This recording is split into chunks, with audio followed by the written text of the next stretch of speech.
the studio on the screenplay. It was my first meeting ever, mind you, of any note. I come in with a Public Enemy t-shirt on and some jeans and stuff, and they asked me a question. They said, so we hear you want to direct this movie. And I said, I'm going to direct this film.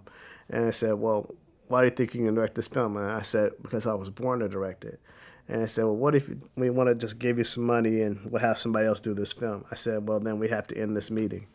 And I said, because I'm making this film. You know, this is a film that me and my friends sat up on the porch, talked about needed to be done. And, you know, it's like Easy Rider. You know, it's going to tap into something that basically is happening that hasn't been expressed on film before. And I said, it's not going to cost a lot of money. The president of Columbia at the time, Frank Price, basically nodded his head. And they told me later on that day, you know, hey, you know, you're going to make your movie.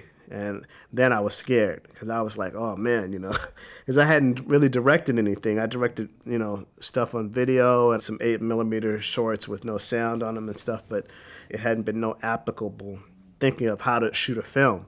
And so after I got the gig to do the film, I just basically ensconced myself in my small apartment watching, you know, videotapes like, you know, 12 hours a day of my favorite films, you know, like The Godfather and Jaws and The 400 Blows. And I make note about what made these films great.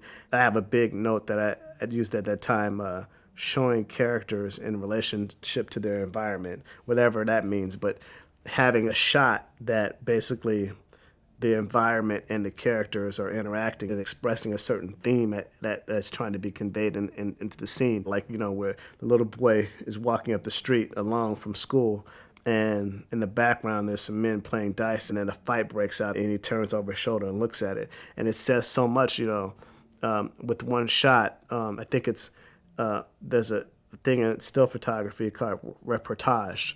A French photographer named Cartier-Bresson was a big exponent of reportage, and I was trying to like do that, and you know, with certain single images express themes that are in a story, and those are just things that I came up with, you know, on a natural order of just of a desperation to wanting to make a good film.